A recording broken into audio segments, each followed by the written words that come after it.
الله على المؤمنين إذ بعث فيهم رسولا صدق الله مولانا العظيم وصدق رسوله النبي الكريم ونحن على ذلك لمن الشاهدين والشاكرين والذاكرين والحمد لله رب العالمين.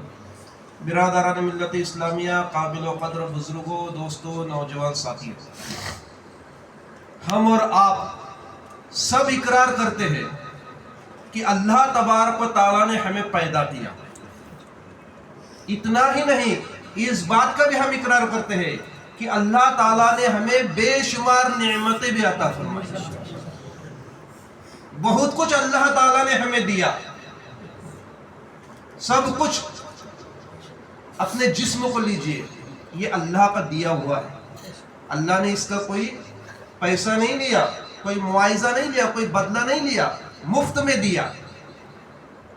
اور کئی ایسی نعمتیں کہ اللہ تعالیٰ نے ہمیں بالکل مفت میں عطا فرمائی.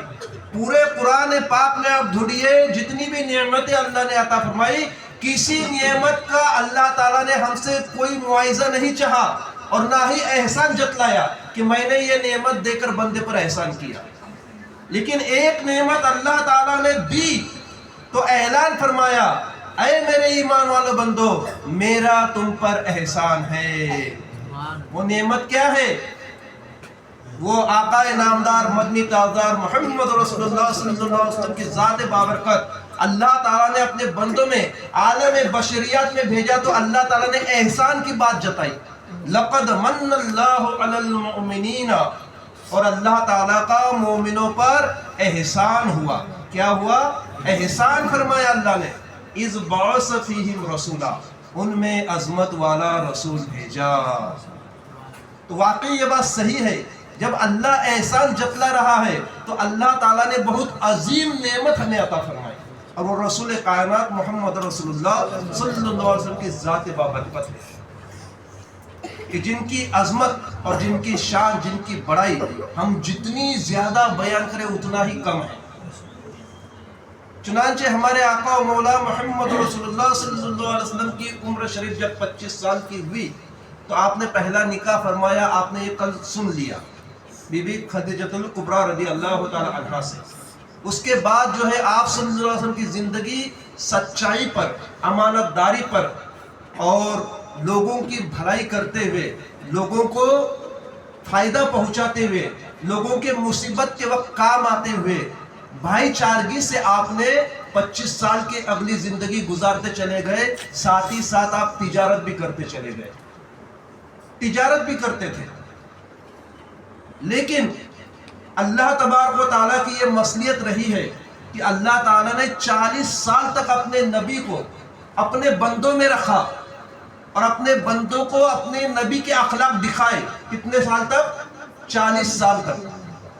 40 سال تک جب عرب والے نے یہ سمجھ لیا کہ محمد بن عبداللہ جیسا سچا آدمی پورے عرب میں نہیں، اپنی بات پر قائم رہنے والا محمد بن عبداللہ جیسا کوئی نہیں. مجھے یاد آیا عبداللہ بن ابل ایک صحابی ہے. ایمان لانے سے پہلے انہوں نے حضور صلی اللہ علیہ وسلم سے ایک سودا کیا تھا اور اس سودے کے کچھ پیسے عطا کیے اور بازار میں کہا، اے محمد، میں کچھ کم پیسے لے کر آیا ہوں، آپ یہی رکیے، میں باقی پیسے لا کر آپ کو دے دیتا ہوں. جبکہ ابھی تک حضور نے اعلان نبوت نہیں کیا. لیکن سچائی اور ایمانت داری کی یہ بہت بہترین مثال ہے کہ ہمارا نبی اعلان نبوت سے پہلے بھی اللہ کی مرضی کے مطابق اپنی زندگی گزارا کرتے تھے.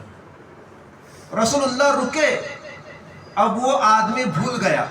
1 دن ہو گئے، 2 دن ہو گئے، 3 دن ہو گئے، وہ آدمی کے خیال میں ہی نہیں. حسن اتفاق سے اس کا گزر تیسرے دن اس جگہ سے ہوا تو دیکھا کہ محمد بن عبداللہ وہیں پر رکے ہوئے ہیں. اس کو یاد آیا، میں نے وعدہ کیا تھا اور میں بھول گیا.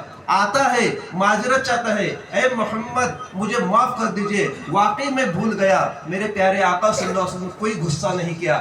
آقا فرماتے ہیں، اے بندے، میں اس دن سے آج تک تیرا انتظار اسی جگہ پر کر رہا ہوں. سبحان اللہ. اسے کہتے ہیں اللہ تبارک و تعالیٰ کی بتائی ہوئی باتوں پر عمل کرنا. وعدے پر قائم رہنا۔ آخر وہ شخص نے معافی مانگی، آپ صلی اللہ علیہ وسلم چلے گئے، تجارت اسی طرح آپ کی چلتی رہی۔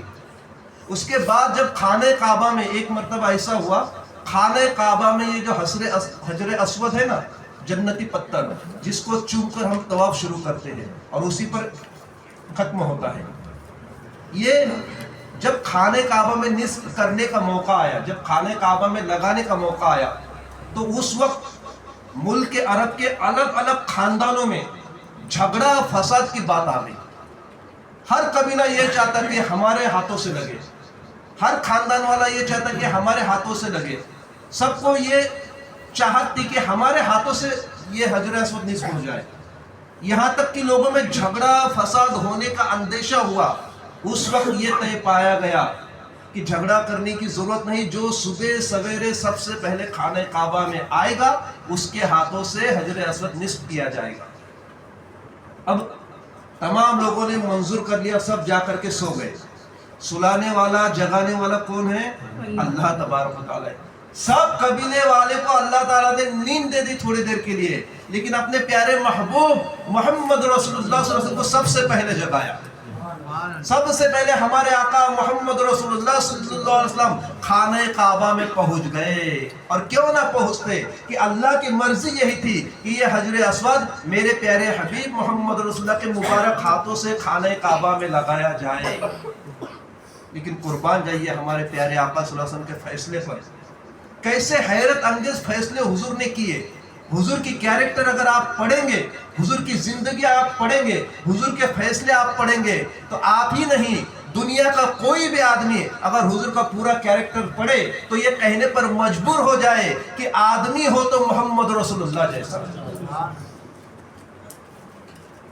میرے پیارے آقا صلی اللہ علیہ وسلم جب آئے، باقی لوگ بھی پھر آنے، باقی لوگوں کے نیند کو اللہ نے ہوشیار کیا، وہ بھی چلے آئے، دیکھا محمد رسول اللہ سب سے پہلے۔